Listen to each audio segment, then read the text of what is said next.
ओम नमो भगवते वासुदेवाय। दोस्तों, पिछले अध्यायों में हमने जाना कि किस तरह ब्रह्मा जी सृष्टि की रचना करना चाहते हैं, लेकिन उन्हें कुछ नीरसता सी जान पड़ती है। फिर वे अपने पुत्रों को आदेश देते हैं कि आप सृष्टि पर संतति उत्पन्न कीजिए, पर पुत्र कहते हैं कि देव, यहाँ तो चारों तरफ पानी ही पानी है। तब भगवान वाराह पृथ्वी को रसातल से निकाल करके ऊपर स्थापित करते हैं और हिरण्याक्ष का वध करते हैं। आइए दोस्तों, आगे की महिमा में जानेंगे कि किस तरह ब्रह्मपुत्र संतति उत्पन्न करते हैं और सृष्टि का निर्माण करते हैं। चैनल पे पहली बार आए हैं तो चैनल को सब्सक्राइब जरूर कर लें और पास के बेल आइकन को दबाएं ताकि हमारे सनातन का ज्ञान घर घर पहुंच सके। कमेंट में जय श्री नारायण अवश्य लिखिएगा। आइए दोस्तों, शुरू करते हैं श्रीमद् भागवत का ये पावन महात्म्य। सौनक जी कहते हैं, सुत जी, पृथ्वी रूप आधार पाकर स्वयंभू मनु आगे होने वाली संतति को उत्पन्न करने के लिए किन किन उपायों का अवलंबन किया। विदुर जी बड़े ही भगवत भक्त और भगवान श्री कृष्ण के अनन्य सुहृदय थे, इसलिए उन्होंने अपने बड़े भाई धृतराष्ट्र को और उनके पुत्र दुर्योधन सहित भगवान का अनादर करने के कारण अपराधी समझकर त्याग दिया था। वे ब्रह्मर्षि द्वैपायन के पुत्र थे और महिमा में उनसे किसी प्रकार से कम नहीं थे तथा सब प्रकार भगवान श्री कृष्ण के आश्रित और कृष्ण भक्त के अनुगामी थे। तीर्थ सेवन से उनका अंतःकरण और भी शुद्ध हो गया था। उन्होंने कुशावर्त क्षेत्र हरिद्वार में बैठे हुए तत्वज्ञानियों में श्रेष्ठ मैत्रेय जी के पास जाकर और क्या पूछा। सुत जी, उन दोनों में वार्तालाप होने पर श्री हरि के चरणों से संबंध रखने वाली बड़ी पवित्र कथाएं हुई होंगी, जो उन्हीं चरणों से निकले हुए गंगा जी के समान संपूर्ण पापों का नाश करने वाली होंगी। सुत जी, आपका मंगल हो। आप हमें भगवान की पवित्र कथाएं सुनाइए। प्रभु के उदार चरित्र तो कीर्तन करने योग्य होते हैं। भला ऐसा कौन रसिक होगा जो श्री हरि के लीला अमृत का पान करते करते तृप्त हो जाए। नैमिषारण्यवासी मुनियों के इस प्रकार पूछने पर सुत जी ने भगवान में चित लगाकर उनसे कहा, सुनिए। सुत जी ने कहा, मुनिगण, अपनी माया से वराह रूप धारण करने वाले श्री हरि की रसातल से पृथ्वी को निकालने और खेलों में ही तिरस्कार पूर्वक हिरण्याक्ष को मार डालने की लीला सुनकर विदुर जी को बड़ा ही आनंद हुआ। उन्होंने मुनिवर मैत्रेय जी से कहा। विदुर जी ने कहा, ब्राह्मण, आप परोक्ष विषयों को जानने वाले हैं, अतः यह बताइए कि प्रजापतियों के पति श्री ब्रह्मा जी ने मरीचि आदि प्रजापतियों को उत्पन्न करके फिर सृष्टि को बढ़ाने के लिए क्या किया। मरीचि आदि मुनीश्वरों और स्वयंभू मनु ने भी ब्रह्मा जी की आज्ञा से किस प्रकार प्रजा की वृद्धि की। क्या उन्होंने इस जगत को पत्नियों के सहयोग से उत्पन्न किया या अपने अपने कार्यों में स्वतंत्र रहकर अथवा सबने एक साथ मिलकर इस जगत की रचना की।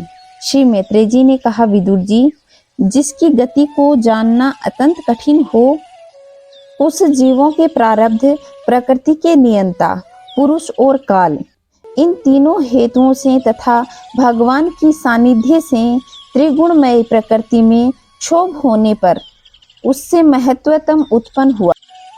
देव की प्रेरणा से रज प्रधान महतत्व से विकारिक, सात्विक, राजस और तामस तीन प्रकार के अहंकार उत्पन्न हुए। उसने आकाश आदि पांच पांच तत्वों के अनेक वर्ग प्रकट किए। वे सब अलग अलग रहकर भूतों के कार्य रूप ब्रह्मांड की रचना नहीं कर सकते थे, इसलिए उन्होंने भगवान की शक्ति से परस्पर संगठित होकर एक स्वर्ण वर्ण अंड की रचना की। वह अंड चेतना शून्य अवस्था में 1000 वर्षों से भी अधिक समय तक कारणबद्ध जल में पड़ा रहा। फिर उसमें श्री भगवान ने प्रवेश किया। उसमें अधिष्ठित होने पर उनकी नाभि से सहस्त्रों सूर्य के समान अद्वितीय देदीप्यमान एक कमल प्रकट हुआ। उसी से ही स्वयं ब्रह्मा जी का भी आविर्भाव हुआ। जब ब्रह्मांड के गर्भ रूप जल में शयन करने वाले श्री नारायण देव ने ब्रह्मा के अंतःकरण में प्रवेश किया, तब वे पूर्व कल्पों में अपने ही द्वारा निश्चित की हुई नाम माया रूपी व्यवस्था के अनुसार लोकों की रचना करने लगे। सबसे पहले उन्होंने अपनी छाया से तमिश्र, अंधतमिश्र, तम, मोह और महामोह, ये 5 प्रकार की अविद्याओं को उत्पन्न किया। ब्रह्मा जी को अपने ही तमोमय शरीर अच्छा नहीं लगा, अतः उन्होंने उसे त्याग दिया। तब उससे भूख प्यास की उत्पत्ति, उसी शरीर से राक्षसों और यक्षों की उत्पत्ति हुई। राक्षसों ने उस शरीर को ग्रहण कर लिया। उस समय भूख प्यास से अभिभूत होकर वे ब्रह्मा जी को ही खाने के लिए दौड़ पड़े और कहने लगे कि इसे खा जाओ, इसकी रक्षा मत करो, क्योंकि वे भूख प्यास से व्याकुल हो रहे थे। ब्रह्मा जी ने घबराकर उनसे कहा, अरे यक्ष राक्षसों, तुम मेरी संतान हो, इसलिए मुझे भक्षण मत करो, मेरी रक्षा करो। इनमें से जिन्होंने यह कहा कि खा जाओ, वे यक्ष हुए, और जिन्होंने कहा रक्षा मत करो, वे राक्षस कहलाए। फिर ब्रह्मा जी ने सात्विकता के भाव से प्रभास में देदीप्यमान होकर मुख्य मुख्य देवताओं की रचना की। उन्होंने क्रीड़ा करते हुए ब्रह्मा जी के त्यागने पर उनका वह दिन रूप प्रकाशमय शरीर ग्रहण कर लिया। इसके पश्चात ब्रह्मा जी ने अपने जनघन देश के कामासक्त असुरों को उत्पन्न किया। वे अत्यंत कामुक लोलुप होने के कारण उत्पन्न हुए थे, इसलिए मैथुन के लिए ब्रह्मा जी की ओर चले। यह देखकर पहले तो वे हंसे, किंतु फिर उन निर्लज असुरों को अपने पीछे लगा देखकर भयभीत होकर क्रोध से भरकर बड़े जोर जोर से भागने लगे। तब फिर उन्होंने भक्त वत्सल भगवान की शरण ली और उनसे कहा, परमात्मन, आप मेरी रक्षा कीजिए। मैंने तो आपकी ही आज्ञा से प्रजा उत्पन्न की थी, किंतु यह तो पाप में प्रवृत्त होकर मुझे ही तंग करने चली है। नाथ, एकमात्र आप ही हैं जो दुखी जीवों के दुख दूर करने वाले हैं, और जो आपकी चरण के शरण में आ जाता है उनके दुख दूर हो जाते हैं। आप एकमात्र उपाय हैं, इसलिए आप मेरी रक्षा कीजिए। प्रभु तो प्रत्येक भक्त वत्सल और हृदय को जानने वाले हैं। उन्होंने ब्रह्मा जी की आतुरता को देखकर कहा, तुम अपने इस कामुक कलुषित शरीर को त्याग दो। भगवान के यूं कहने पर उन्होंने वह शरीर छोड़ दिया। ब्रह्मा जी द्वारा छोड़ा हुआ वह शरीर एक सुंदर स्त्री संध्या देवी के रूप में परिणित हो गया। उसके चरण कमलों के पाजेब झनकृत हो रहे थे, उसकी आंखें मतवाली हो रही थी और कमर करघनी की लड़ों से सुशोभित सजीली साड़ी से ढकी हुई थी। उसके उभरे हुए स्तन इस प्रकार एक दूसरे से सटे हुए थे कि उनके बीच में कोई अंतर न रह गया था। उसकी नासिका और दंतावली बड़ी ही सुघड़ थी तथा वह मधुर मधुर मुस्कुराती हुई असुरों की ओर हाव भावपूर्ण दृष्टि से देख रही थी। वह नीली नीली अलकवल्ली सुशोभित सुकुमारी मानो लज्जा के मारे अपने आंचल में सिमटी जा रही थी। विदुर जी उस सुंदरी को देखकर सबके सब असुर मोहित हो गए। सब असुर कहने लगे, अहो, यह कैसी विचित्र अवस्था है, इसमें यह हम काम पीड़ितों के बीच बेपरवाह सी विचर रही है।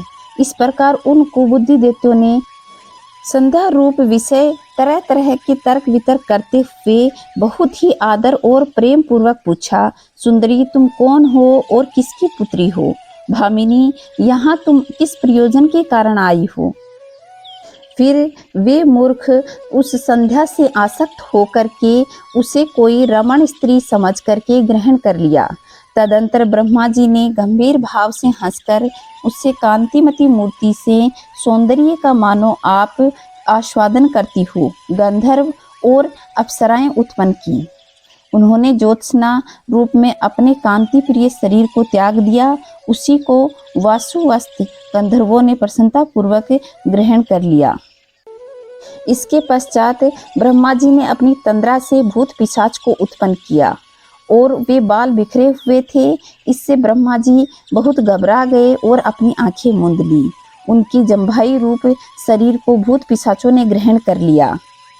इसी को निद्रा कहते हैं, जिससे जीवों की इंद्रियां शिथिल हो जाती हैं। यदि कोई मनुष्य झूठे मुंह सो जाता है तो उस पर भूत पिशाच आक्रमण करते हैं और उसी को ही उन्माद कहते हैं।